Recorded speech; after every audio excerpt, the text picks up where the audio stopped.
We are about to look into the pages of the first continuous recorded history of mankind in the book we call the Holy Bible.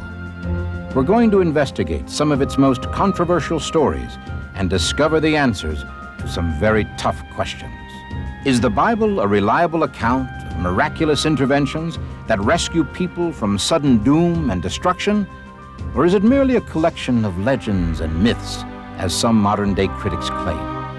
Leading experts, both Bible skeptics and proponents, from throughout the world have contributed to the discussion of these biblical questions that may shock and surprise you.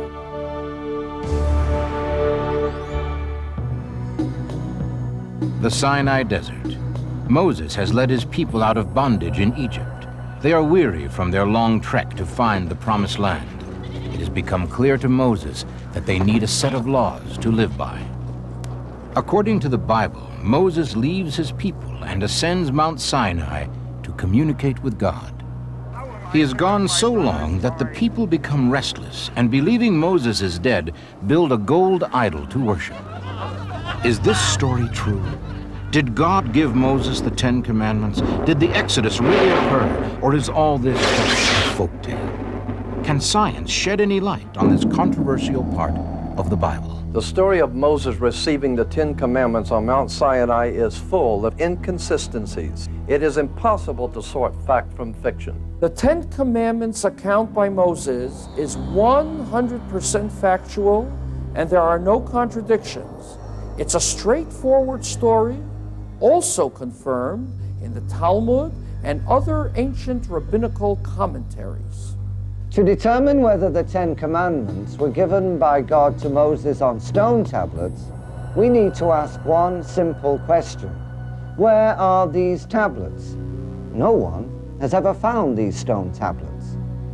A possible explanation is that they never existed.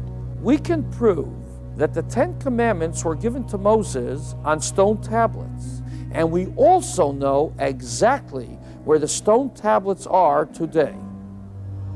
There seems to be no end to the controversies surrounding the 5 books of Moses about major events in Israelite history, including the Exodus from Egypt and Moses receiving the 10 Commandments.